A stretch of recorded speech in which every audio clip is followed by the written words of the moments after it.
Awesome. Welcome to the Inquisitorial Teen Type podcast.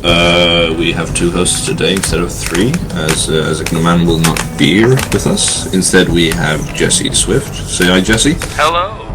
I am Jesse Earl Swift, as he has said. Yes, and then I will be the other host. I am Sebastian Dormehl. Yes. So, Jesse, would you like to start off with saying again once more what it is that you play? I play Imperial Guard, otherwise known as the Astra Militarum. I have well over 5,000 points worth, with 2 Bane Blades, more Guardsmen than I can count, and 4 or so Lehman Russes. Very shooty. And I am Sebastian Dormehl, as I said. I collect Chaos Space Marines primarily. I used to collect Tyranids up to 2k points. I decided that they were no longer a thing for me. A small side of demons and an artsy-fartsy project for Imperial Fists that I hope to make my kind of prized possession with when it comes to painting. Yeah, I also have a small army of Chaos Space Marines that I build and paint for a friend of mine. Oh, cool. Is it after any specific god, or what warband is it going for? Not any specific god. I want to loosen up my options, although I do have a few custom-built Chaos Plague Marines. Cool. So, I mean, we might as well go straight to the point with now that the Skitarii have finally been released. Yes. So, they look interesting with the, Very steampunk. Yeah, definitely. I'm digging the coats, like when it comes to the appearance of the figures, they look cool. The big long rifle, the arc guns, looks cool. The Onager looks a bit, for my taste, looks very peculiar. It looks like the child of a Chaos Defiler and an IG Sentinel Walker. Yep. It's, I don't know what to think about it. I've not really had the chance to see it in play yet, so, I mean, my comments are limited. I like the ones that Anton Nell has come up with. Those look rather nice. They look very interesting. Do you remember what role they're going to be filling, like, as allies? I think they fill sort of a main battle tank role, although they have enough weapons that they could be a threat to anything. Yeah, I mean, they're firing a ballistic skill 4 as far as I remember. They're Skyfire. They have Skyfire weapons, yeah. Yeah, exactly, so that'll be very useful for any loyalist army that chooses to ally themselves with them. Or the inevitable Dark Mechanicus Chaos yep. allies. Well, I'm not even sure if that's inevitable, but if you make an Imperial faction, somebody's gonna add spikes and say it's Chaos. Yeah, that's a fair point. And I keep forgetting the Allied Matrix now in 7th edition allows you to ally with bloody anyone instead of, even Tyranids. Yeah, that weirded me out, I must admit. Before, the Tyranids were forever alone.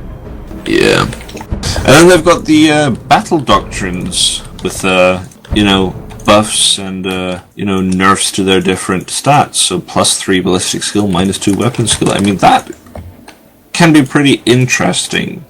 The Mechanicus, the Skitarii, they seem to be a very circumstantial army. They have a lot of rules that come into play in certain circumstances. Yeah, like really adaptable, basically. Yes. Their personally, it's very nice. Definitely. Like, I could see the whole Mechanicus army basically functioning as a really, really good filler when it comes to your whatever army you have. If you have any holes, they can pretty much patch it in. Say you need a bit of assault troops, you run with a battle doctrine that will increase your weapon skill when you start melee fighting, and then as soon as you start focusing on a bit more shooty, if you've eradicated their melee, you can quickly shift over to a shooty doctrine. Making them pretty damn practical. I mean, it's basically it basically fills in whatever you need. Also, their main squads can carry quite a few plasmas. Their version of the plasma rifle can actually shoot 3 shots. Wow. At ballistic skill 4, that's pretty good. Yeah, I know, that's incredibly nice, I can imagine. So... That guy is going to blow up, though. Oh yeah, definitely. I mean, 3 odds of shots you... a turn. Yeah, that's odds are stacked against you, but I mean, heck. You'll probably get off a few shots before you get your arms blown off.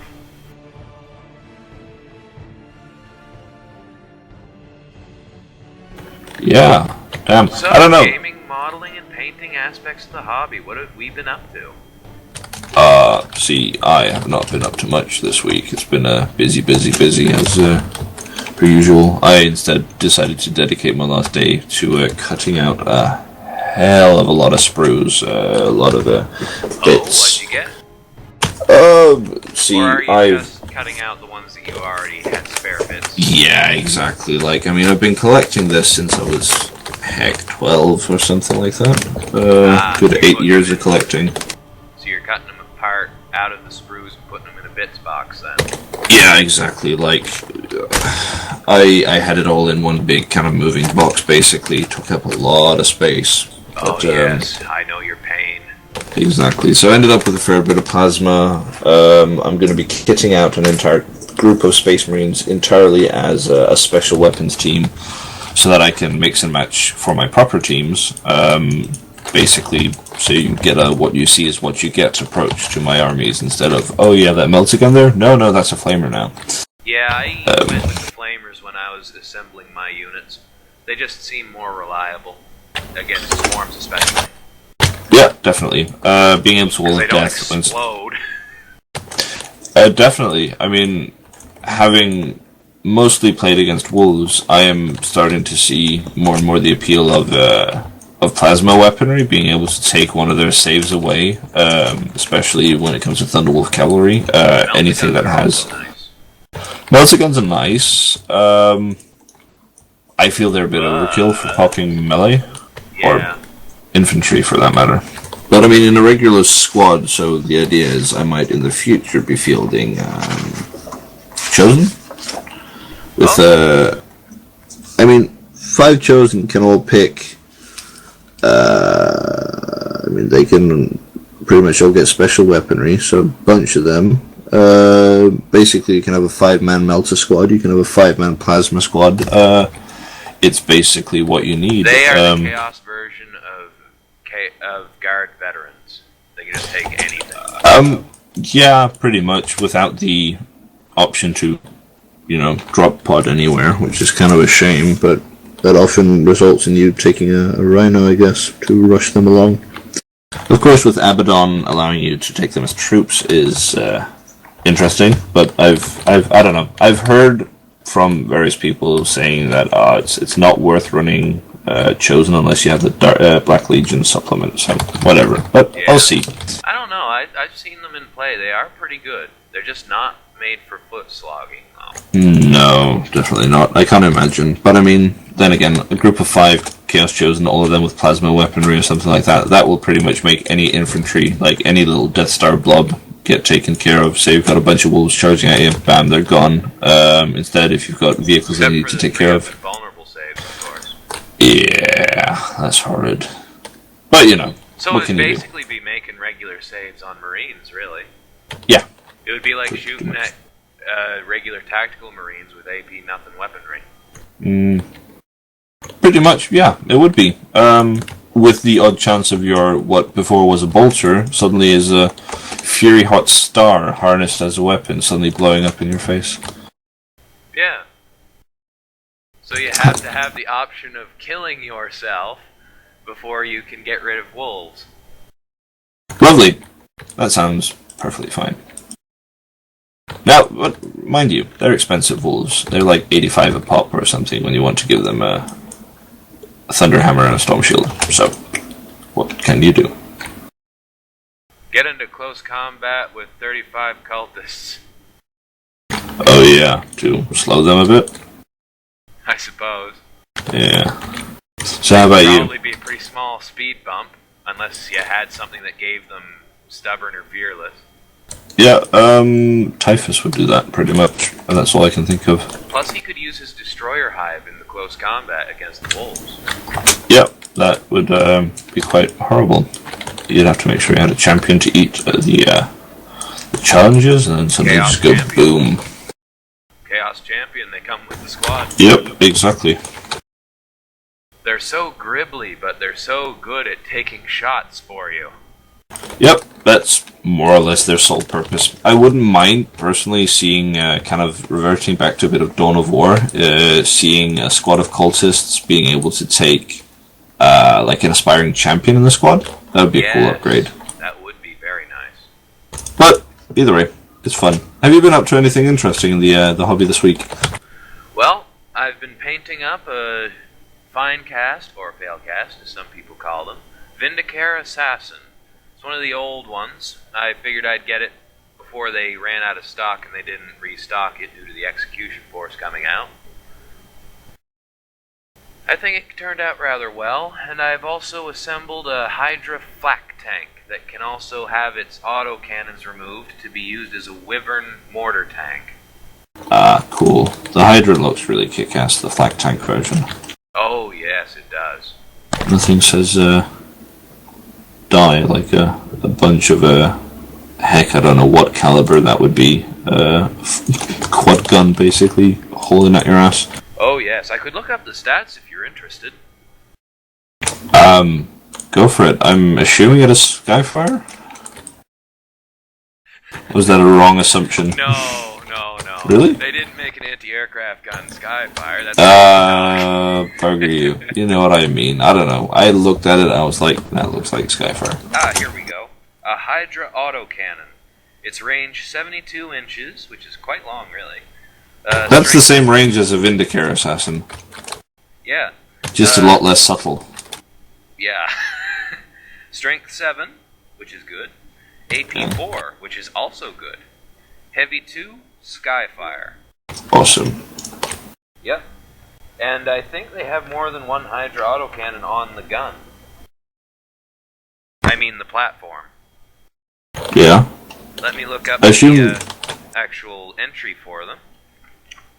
Are they twin-linked or do they shoot for shots at a time? They're not twin-linked. Which means you fire at them and then you shoot again. Yeah.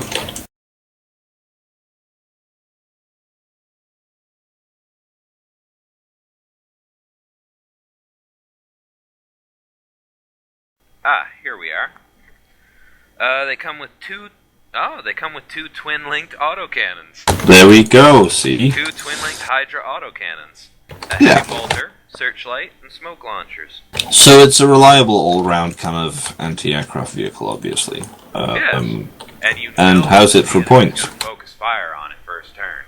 Yeah. Unless you also have a Death Strike missile launcher on the board. I'm gonna love it just for the intercept ability. Yep, able to take pot shots at anything coming in on the board. Awesome. See, I can imagine that thing having, 72 inches. At least you have a safe zone that you can put it in without having any issues, really. Keep it way back. Put it on the roof of a building completely out of line of sight. Yeah. Your deployment zone. Then the only thing able to destroy it will be flyers. Pretty much. Or teleporting troops, like, say, Skians or Terminators or... But wouldn't Science or Terminators end up... wouldn't that be considered difficult terrain when they were crashing down? If not, it would be on a rooftop, so it would just be flat terrain, really. Buildings, they're... I think that they're difficult terrain going up them. Fair point. Walls. I'm just thinking about the mishaps, but I don't remember exactly what happens. It's been a while. We usually when we're playing, where I play, we've got a slightly more open terrain board, so it really depends on the day. Sometimes we bring in a bit of terrain to make it interesting, but elsewise it's mostly very short stuff that just gives you 5 up or 6 up cover save. I That's about it. love love camo netting. Yeah. What's It's it do? a 15-point upgrade, and it adds +1 to your cover save, even if you're out in the open. So if a tank is out in the open, just arse in the wind, it has a 6-up cover save, no matter what. Cool. Which means that if it's obscured, which gives it a 5-up, the camo netting makes it a 4-up. Awesome. That's very similar to what Nurgle kind of does for your Demon Prince with flies, basically. Yes. And if Lovely. there's Bulgrin with their storm shields, Yeah. they slab shields, I mean, they can interlock them together, and any unit behind them also gains a +1. That's pretty kick-ass. Yes. So have you had a chance to look at the board game, the new Assassin board game? No, I haven't, actually. I don't It have looks a store fun. near me that has stuff just on display. In the local Games Workshop that is in Copenhagen. Basically, it's I went and saw it. It looked fun. I'm not personally a fan of the lack of interesting chaos models, but either way, you get Well, look at it 15 this way. cultists.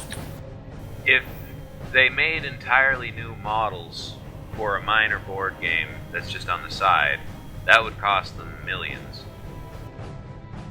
If they were just going to use Yeah. it for that small mini game. No, it's true, but I mean, you could consider it as the same quality as perhaps like Space Hulk. Even if you want to be a bit pedantic, you could look at like, you know, Stormclaw, Deathstorm, that kind of stuff.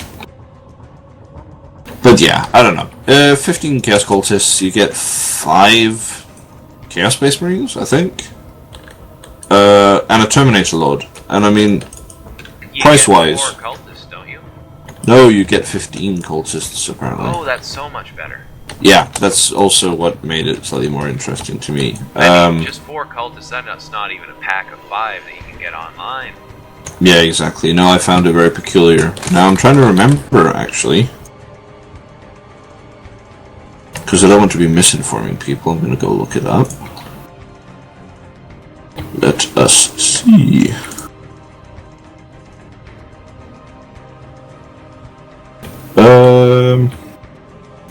They're not actually saying what... Oh, there we go. You get 15 Chaos Cultists, 3 Chaos Space Marines, and now the 3 Chaos Space Marines are from the, like the standard tiny blister pack that you, well, not blister pack, but tiny pack, you know, the kind of entry level, The trial snap pack fit. that you can get. Exactly, so you get that. So it's basically 3 boxes of cultists, 3 snap fit Space Marines, and a Chaos Space Marine Terminator. Now, this one can actually be geared as either a Sorcerer Lord or a Terminator Lord. And then you That's consider... for regular games. Yeah, my only gripe being that pretty much any other Chaos Space Marine box also gives you a Terminator Lord. Like, I'm drowning in them right now. If I bought that board game, I'd be sitting on 3 Terminator Lords, and I must admit, off in place, I'd like to spend my points elsewhere than pimping up a Lord too much. You can That's quickly why end you up... use them as Terminators. Just regular Terminators. Yeah, you can use it as like the Lord in the group, I guess, the Sergeant or whatever, the Veteran. But looking price-wise at the box, I mean, for 4 new released Assassins, plus 15 Cultists. 15 Cultists, 3 Snap Fit Chaos Space Marines, and a Terminator Lord, I mean, you're looking at a slight discount, actually, where you get the board True. game with it as well. True, you are. Most of the Assassins run for about 22 to 25 bucks. Exactly. And there's So- 4 of them, so that's 100 right there almost. There's not a lot. You'll be saving 10, 15 bucks, I believe, yeah. Maybe 20 bucks tops. Not that it would actually stop anyone from buying it if they wanted it. No, exactly. I mean, that's the thing. And some people are even coming up with new ideas for the board game. Coming up with suggestions as to how you could use orcs with them. In the Games Workshop that I was at, the guy was talking about, oh, wouldn't it be cool if you thought of it instead of as a group that are working for the Inquisition to counter some heretics. It was an orc looting party that came across this place. What special rules would you have for the orcs running around there? How would they react? What if it's some orcs protecting something that they want? That kind of stuff. It has potential to be built out upon. Yes, I'm interested to see where it'll go. Definitely. And then, as the last kind of final piece, they're suggesting you could technically key it up if you want more space, bigger game, and you want to expand on the rules. You could grab your Space Hulk board game because the tiles are the same size, and you could say, fine, I'm using the Space Hulk interior for my game. Or you could just draw out a poster board. Yeah, exactly. It has Dungeons and Dragons style, really. Yeah, exactly. I mean, basically, come up with whatever you want. The game has limited replayability, given the way that the game works, which is you have to find a teleporting beacon as the assassin player.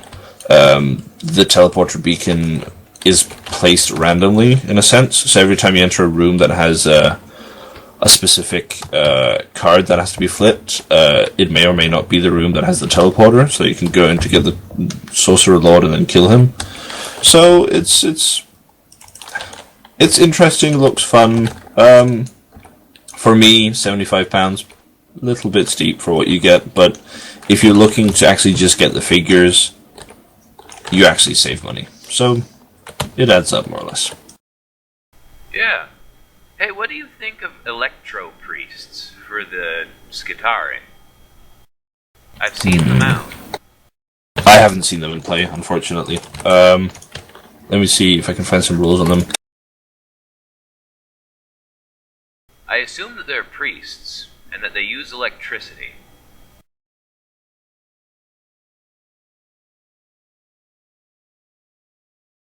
Yes. Now, are you talking about the Cult Mechanicus, the rumored release that we're getting now?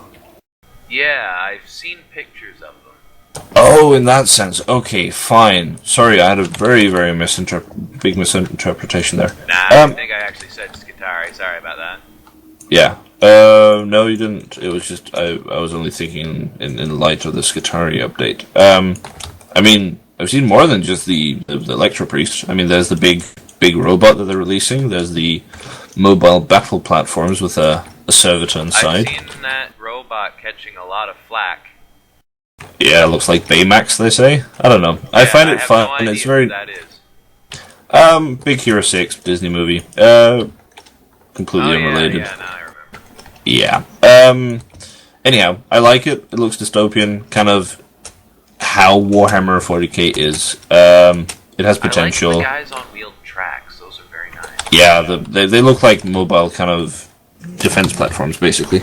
It's like, we have a servitor, a lobotomized person who does specific tasks. Why not make him tracked? Yep. Give him special weapons. Bam. Make him half tank. It's like if a servitor had a child with a chimera. Yeah. I mean, I'm just excited to see a new Tech Priest figure that is not Forge World, that has an axe. It's just got so nice conversion potential. I'm psyched and hyped. Is it pewter or? No, it's whatever resin they use from Forge World. It's just, I don't know. I'm hesitant when it comes to ordering from Forge World because suddenly my wallet gets a lot more. Basically, a few more models will be ordered than what was planned. Crying. Yeah. Though, if you wanted Tech Priests in your army as an Imperial Guard player, all you'd have to do is buy a squad of Skitarii, actually, and just model it yourself. Yep, bit of kit bashing. Yes. Personally, I'm biased towards the cog axe. I find that very iconic when it comes to Tech Priests. Yeah, I like the rounded one more than the square one. Definitely. I actually own one of them that's like that. Cool. Now, should we get close to rounding up with the question from last week? Ah, yes. The Triarch Praetorians. Yeah, so last week we had Bob asking, so what's the deal with Triarch Praetorians, basically? So, yes, no, why? And we went to the interwebs, didn't we? Yes, that is the answer for all questions, the internets. Yes, the internet does it for a few things. To the internet. Now, from what I understood, it was jump infantry that had its usefulness in, depending on how you kit them, chasing after vehicles, basically. And after close combat elite units as well. Exactly. So, ultimately, I mean, supposedly they're outshined by wraiths, some say. They're expensive. More expensive. Exactly. I mean, that's expensive. It was, what, 40 points for one? Yes. I mean, from what I understand, warriors, like Necron warriors, plus a few immortals, I mean, you can't go wrong with those. The Lich Guard / Praetorians, they can be really hit and miss. They can be a bit of a risk. All you really need is Necron warriors, some kind of vehicle, and Canoptic scarabs. Yeah. So, again, from what we understood, it's not set in stone, but it sounds like there are better options out there. Play them if you want to. I mean, it goes for any unit in the game, more or less. Play them Anything, if you feel like it. Anything, usually. Exactly. It's down to rolls.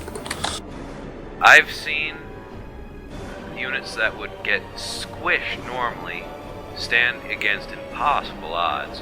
I've seen Tau Fire Warriors hold the line against Chaos Flesh Hounds for the entire game. It was basically a slap fight. Hell, the Fire Warriors were actually starting to win, taking wounds off them. Yeah, I've seen a cultist squad bloody well shoot my Flyrant out of the sky and kill it on the next turn, because it took quite impressive amounts of damage. The most hilarious thing I've ever seen was a Helldrake get destroyed, crashed, burned, because a single Fire Warrior shot into its rear end with its regular pulse rifle. So yeah, there is no set in stone, this is the best, but competitively, on the win at all cost scene, don't take them. Otherwise than that, Tournament go nuts. players, they're not for you. Well, who knows, Bob may be interested in tournament playing sooner or Unless you later. come up with some real interesting tactics with them. You never know. They are jump troops, so they do have maneuverability going for them. Yeah. Their strength 6 AP2 weapons are good, but they're only, what, range 9? 6? 6-inch range. They are assault though, which means that they can fire Yeah. before assault. Which will, be a bit painful. But the question is, do they fill in any necessary holes in the Necron army? And to me, it sounds like no, it does not necessarily. They're more like a pre-elite unit. They're good at things that elite specialized units would be good at, but less so. Yeah, they're expensive. That's going to be our mantra, isn't it? They're expensive. It's like, no. Anyhow, seriously, they are expensive.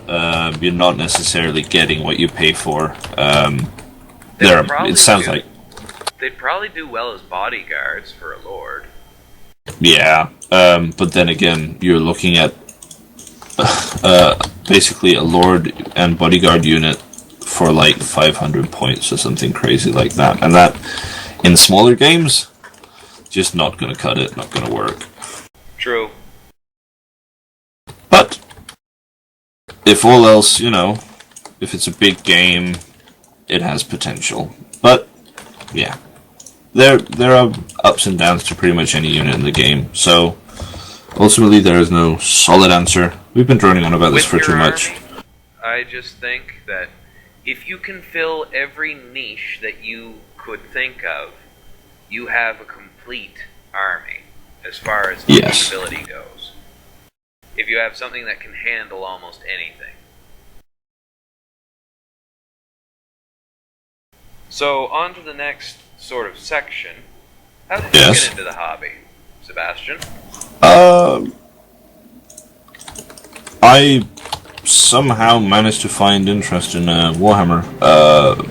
I got like a tiny box of Space Marines. I painted those. They were hideous. We linked them last week. My Yes, sergeant the one with with the mustache. Yeah, exactly. Had a long hiatus period. Well, before then, I actually started my tiny Tyranids army. Kind of liked them. Kind of fell off them. All that was when everything was metal. I mean, have you ever tried assembling a Tyranid lictor in metal, or God forbid, a hive tyrant with wings? Having to pin everything down. I mean, pretty much all my metal Especially went. if you're using Citadel glue. I've tried literally any type of glue. I used two contact multi-part na fancy stuff. That didn't do it. Try Gorilla Glue. I can't remember. Like, I tried all sorts of different tips and tricks, and like when I started the hobby again and everything was plastic, I grabbed what I easily think is 600 or 700 points of metal Tyranids, and I Bet just you when you walked in the store and saw that, you were tears of joy. yeah, pretty much. Like, it was just all my metal figures in the bin. I'm a horrible person, I know, but I hate metal figures. Out with them, in with the new, and here I am, pretty much 4 years later, after starting again, with a sizable Tyranid army, and also a sizable Chaos Marine army. How about you, Jesse? Well, I didn't start in the tabletop, actually. I started in Dawn of War, the original. I was in college 4 or so years ago, like you, and there was a guy there that was heavily into Warhammer, and he tried to get us all to play Dark Crusade, I believe it was. And he tried to hook it up to a bunch of computers in the computer lab, and we were going to play, but then the computers shut down because it got too late, so we weren't able to play. So it got me interested in the hobby, or the universe, because I was wondering what the heck it was that he'd been trying to show us, so I just looked it up online. I was instantly hooked on the lore. It just seems so... There's something epic about Warhammer that you just don't see in other game universes. It's just... the depth of the lore behind everything is just immense. I'll have to agree there.